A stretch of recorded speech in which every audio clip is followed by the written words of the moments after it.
Hello, everyone. Welcome to Aurora International Live on YouTube. My name is Dr. Carmen Castro, and I'm the founder and CEO of Aurora International. Hello, everyone. Welcome to the show. Welcome to Aurora International Live on YouTube. Today, our guest speaker is Ranulfo Ramirez, and he is representing Monterrey, Mexico. And we're very glad that we have him today on the show. And it is very important for us to have Ranulfo Ramirez because he's going to be talking about his experience of being a franchise business owner. But first, I would like to say a special thank you to Redaldo Crespo, who is the lead convenience manager at Mars Candies in Mexico, for giving Ranulfo the opportunity to be on our show today. So, Mr. Redaldo Crespo, muchísimas gracias y un corazoncito de esta puertorriqueña por dejarla a Ranulfo hacer nuestro programa hoy. Y sí, estoy hablando en español para que ustedes sepan que yo sí también hablo español. So, muchísimas gracias y que Dios me lo bendiga. Y el señor Crespo es el lead manager número 1 de Mars, para que todo el mundo lo sepa, ¿ok? Eso es un comercial aparte para el señor Crespo. Muchísimas gracias. I'm sorry, going back to English, I just wanted to say thank you to Geraldo Crespo, who is the lead manager of convenience at Mars Candy, and it's because of him that we now have the opportunity to have Mr. Ramirez to speak in our show and to speak about the topic of franchising. As you know, this is an international show, and we even have people seeing us today from Bosnia and from Mexico. We do have the chat box. So for those that see the chat box, make sure that you log in, say your name, and tell us what country you're seeing us from. And without further ado, I am going to introduce to you officially Mr. Ranulfo Ramirez, who is a business entrepreneur, key account executive of Mars Candies in Mexico. Hello, everyone. Thanks, Dr. Castro, for the warm introduction. As you mentioned, I'm currently works at Mars Confection as a key account manager. I'm in charge of product distribution and a new market development via implementation of different marketing strategies. I'm also a franchise business owner, and I'm very happy to be here in the show. Why is it so important for the people for you to get this topic of what have you learned as a business franchise owner? Why is this topic so important to you? Okay, thank you. This is so important for me because I want to become an entrepreneur and how failure motivates more to success in business, to continue learning, to looking for the best way to take advantage in the franchise and chase your dreams everyone you get it.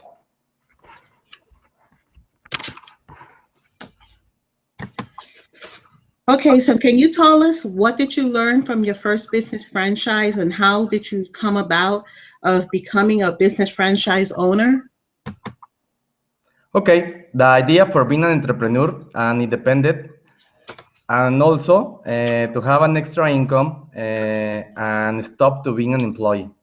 What is the most important things that led me take that decision?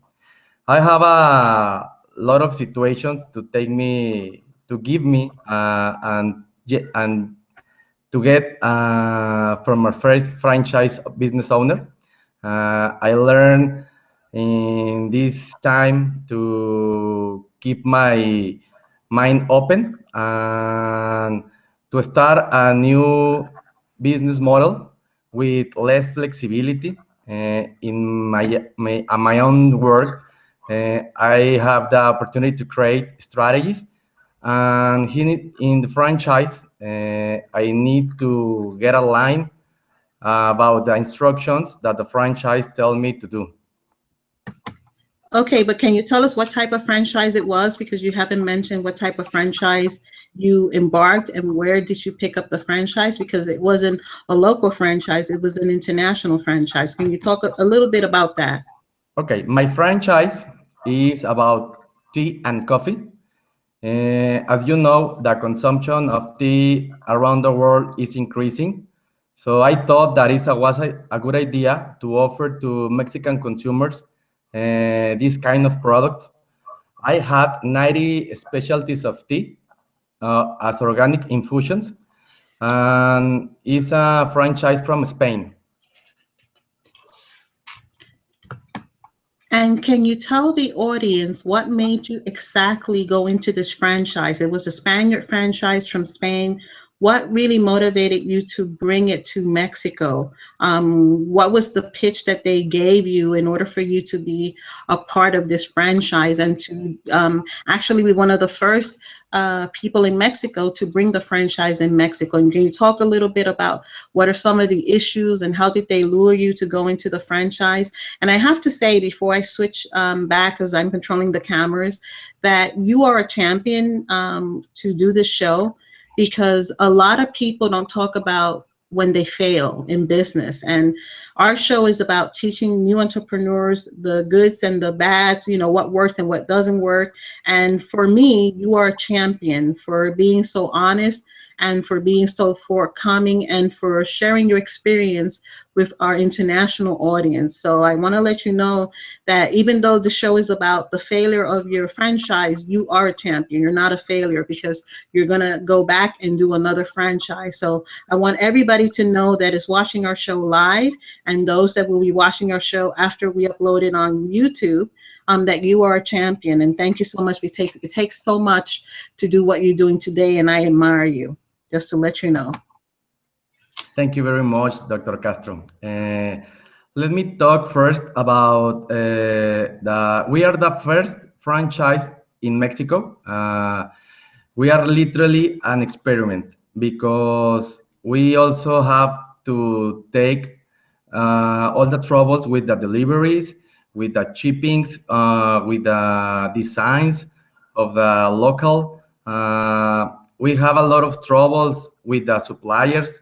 And then in that time in Mexico, there was a franchise fair in which the owner of Spain sold the operation to a group of investors that they had a new ideas and they have a new plan for the opening. All these opening delays about 6 months and cost a lot of money.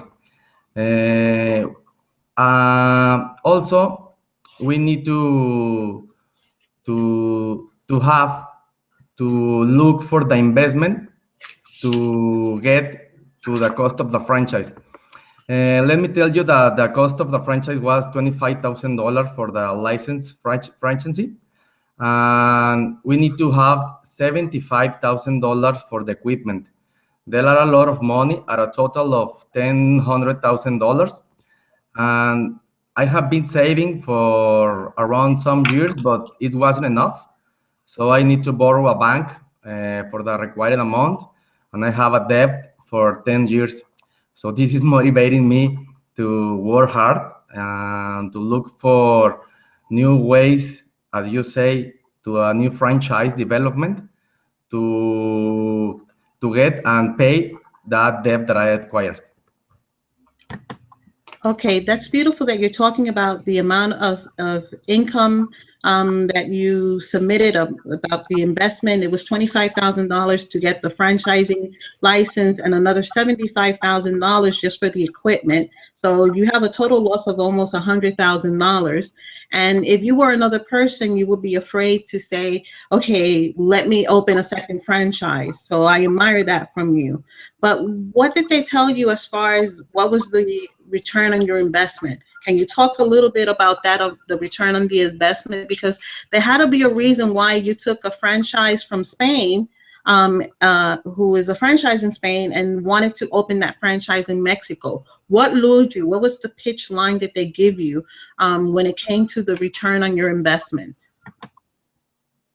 They gave me a financial plan, and the return of investment, it will be 18 months later the opening, but it wasn't happen that way because, as I mentioned, we are on a shopper mall. We don't have the traffic to the store.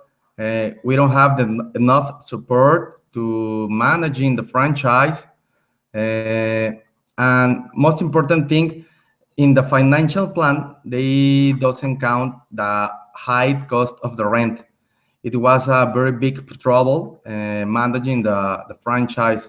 And also, I don't have the enough experience to manage this type of business. Then I need to hire a lot of students, and there are a lot of variables that make me be difficult to operate the franchise in the first step.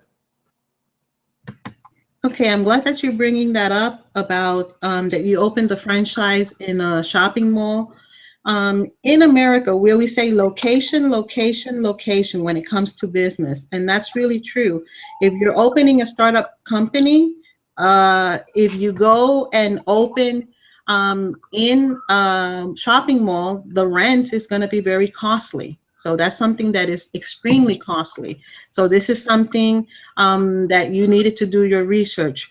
What I tell entrepreneurs when I am consulting through my company, Aurora International, is that you have to do your research. You must do your research. And I think, one of the failures that you did was that you didn't do enough research.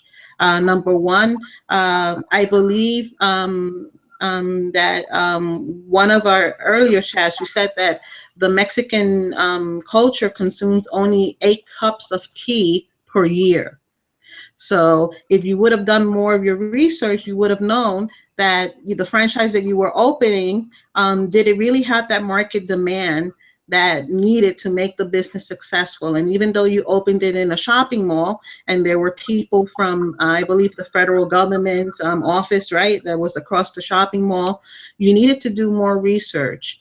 What is something that you would do different now with your new franchise that you would do totally different? What have you learned, from those mistakes and the construction delay? And I have a chef that's in Orlando, that he's in the process of opening, thinking about opening his own restaurant, and he thought about the franchise business model. And I told him, I don't think that you should go into a franchise. I think you should open your own without the franchise, because the franchise gives you so many so many restrictions when it comes to opening the franchise. The furniture has to be right, the paint, everything has to be perfect. Can you talk a little bit about that and tell us about some of your construction delay, and also for your product distribution? What are some of the delays that the products were coming from Spain and they had to be shipped to Mexico?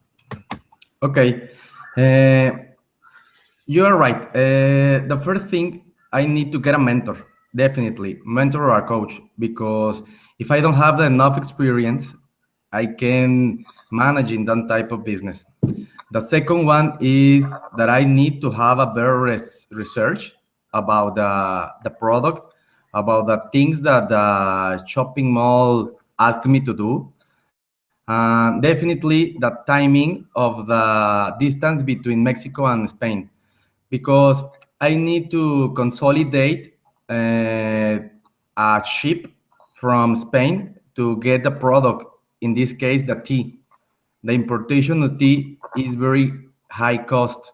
So I need to have a lot of investment to support that time for the opening.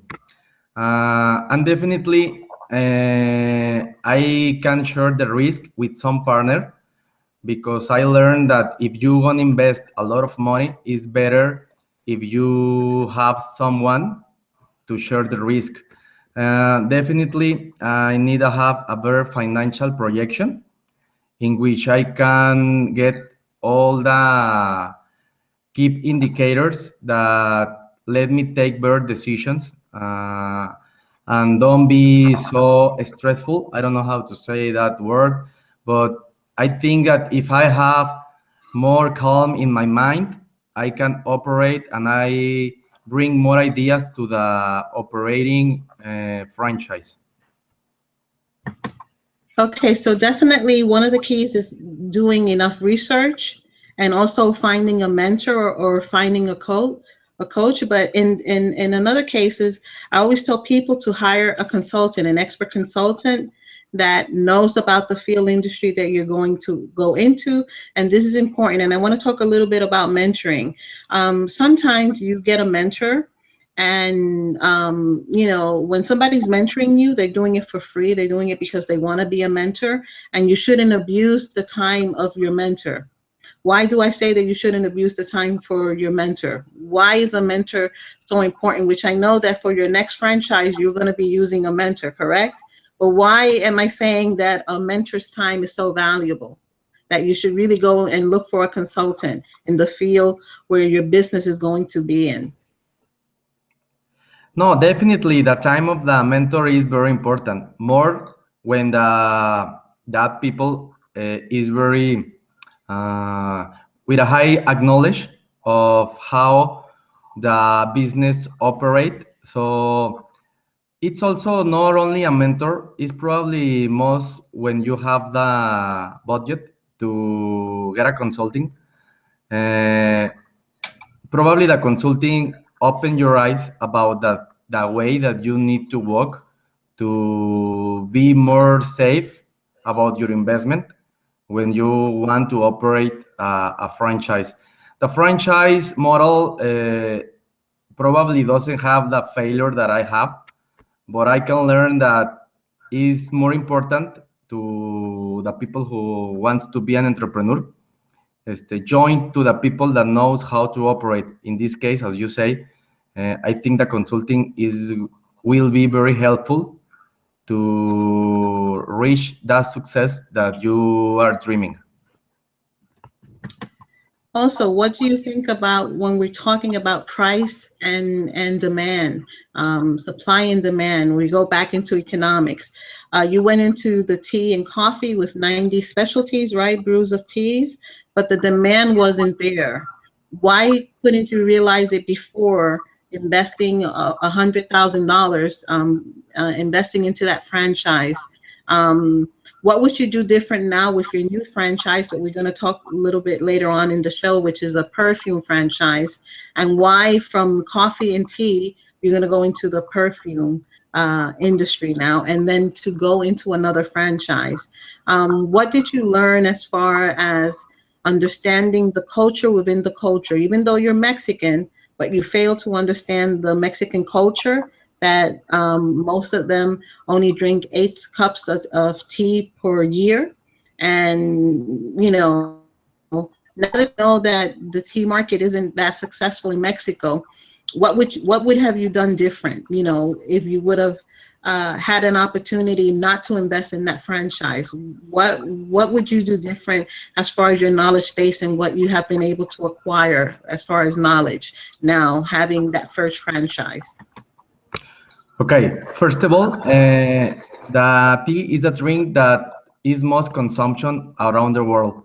So I thought that if I can bring to the Mexicans this kind of drink, this kind of beverage, probably it will be business successful.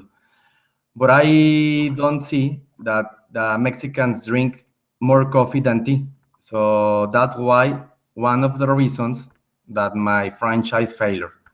My franchise was specialty in teas and not in coffee. So I have to fight with bigger competitors, and that was not fair. For my next business, I'm going to go to all kind of market because I have products that everybody can buy from the bottom to the top. And the distribution that I'm thinking I'm gonna do is around the neighborhood. So I'm gonna touch every kind of segment, and they probably have the opportunity to get a perfume from every price, the little one to the height. But my strategy is more focused on the mass, the people who can invest $1 for a perfume, and the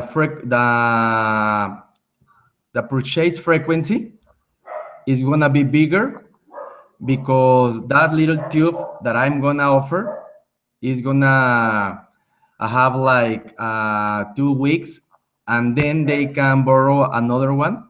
So I want to guarantee the the repurchase. I don't know how to say la recompra. The repurchasing. Repurchasing. Yes, thank you. Okay, you have a question now when it comes about the demand of the tea from Dr. Thomas Schaefer, who was our guest speaker last week. And Dr. Schaefer says, do you feel that the demand was not there? Or were you able to access the target of the audience? Were you able to, were you able to access the target of the audience? What he's saying is, didn't you realize that the demand for tea was not there within the Mexican market? The demand is growing up, but not in the shopping mall in Iowa. Probably the trend of the consumption of tea in Mexico is going to increase, but now we are we are just at the beginning. So I think that if I will be in another place, more for the segment that the product that I sell, it probably will be different the result. But the real thing is that it's already approaching to the Mexicans the consumption of tea. So if I focus more in coffee, it will be different the result. Okay, now let me go back into your new franchise, which is perfume and colognes.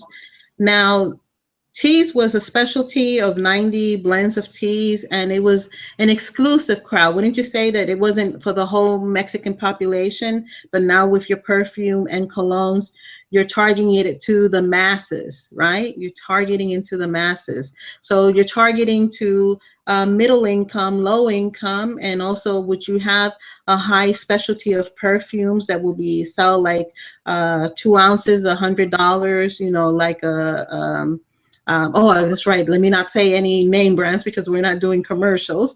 But those most expensive name brands, is that important to have this new franchise and for you to have more of demand for the product and that you have a product that is priced to the masses? Can you talk a little bit about that? Yes, the products it gonna be the same fragrance that the high cost fragrance that you already told is something like a copy, and is something that happened with the medicines. As you know, you can take the the medicine with a name and the medicine that is lower income or more cheaper. Generic. You're talking The about generic name brand versus generic. versus generic is something like that. My fragrances will be the generic, and the people can identify their favorite brand, but with low cost. So I can give to the market the fragrance that they are looking for. Okay, now I'm going to ask you the technical question. How much research have you done to open this new franchise? I know what you are doing different. You're opening this new franchise with a business partner in order for you not to assume so much of the cost. And I admire you because you're opening the second franchise in order to be able to pay the debt of the first franchise, which you have a 10-year loan which you have to pay. Can you tell me a little bit more about what is the research that you've done when it comes to the perfume and colognes, and how much is your initial investment for the new franchise? Okay, my initial investment for that franchise is gonna be the half of the first one. I'm thinking that I'm gonna invest as a $50,000, so it's gonna be more cheaper, and it permits to me to operate with a lower stress than the first one. And the research that I already did, I have the information of all the shoppings of the neighborhood, so I can guarantee the frequency of the route to market, and I have the most important fragrances that the market ask.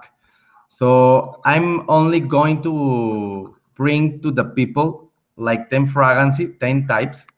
So my portfolio is gonna be very focused on the market that I'm gonna attract, and it will me let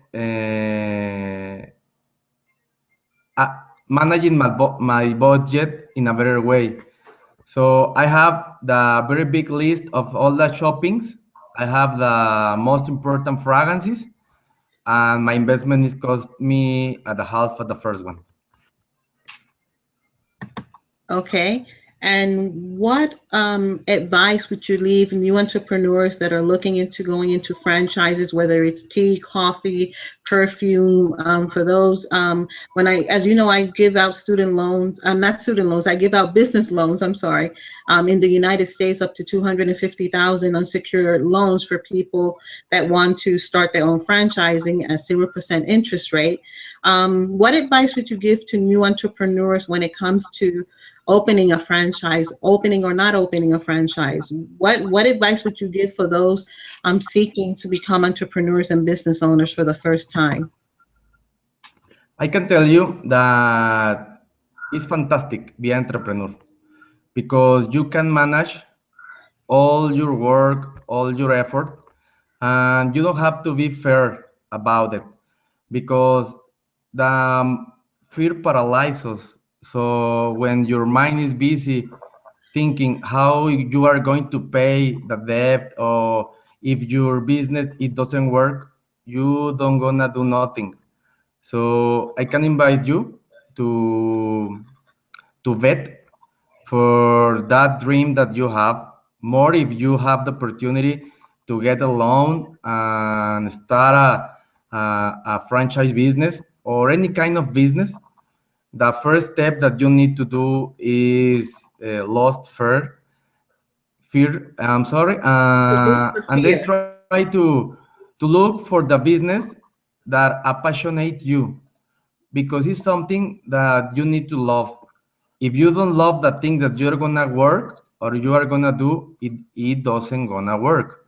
So I can tell you that the most important thing is make the first step and then find the better model of business that can reach your goals and bring to the that emotional state, that happiness when you start to be entrepreneur. Okay, because English is not your first dominant language, so let me say a little bit backtrack because we do have people from different nationalities that watch the show. What you're saying is that you shouldn't fear to try to become an entrepreneur. That it's very important for you to believe in yourself and for you not to procrastinate, and that being an entrepreneur is a great experience, and that um, you should not um, how can I say, you should not be afraid to fail. I think that is the most important thing, because you failed in your first franchise and you're going to your second franchise, and that you have to be a risk taker. I believe that, right? You have to be a risk taker, and you have to believe in yourself, and you have to have that entrepreneurial spirit, right? Right. Okay, and I know that you have a special message before our show ends, and we have only one more minute to go. And please say it in English and then say it in Spanish. Thank you so much. Thank you so much. First of all, of you, Dr. Castro, but then to my mom. She's an example for me in a life. She's my best. She's my all. She teach me how to rise from the ashes, and I'm very grateful for her for every time of my life. I want to say in Spanish, mamá, muchas gracias por esta oportunidad de siempre creer en mí y de siempre apoyarme en los momentos que más te necesito. He aprendido que la energía siempre viene hacia arriba y que no nos detengamos hasta conseguir nuestros sueños. Muchas gracias.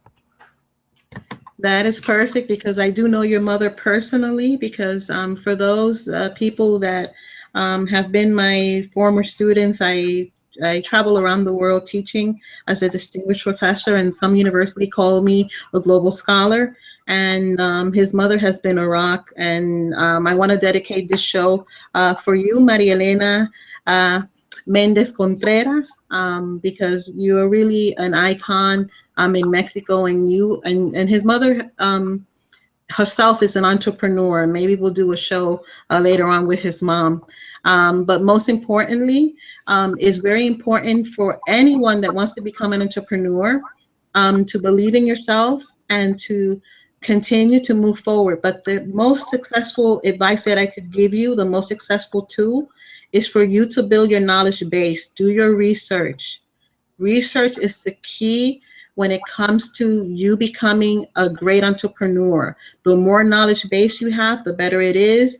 And continue to do that research. Get a mentor, get somebody that has already walked the field that you're trying to go into as becoming an entrepreneur. And make sure that you associate yourself with positive people.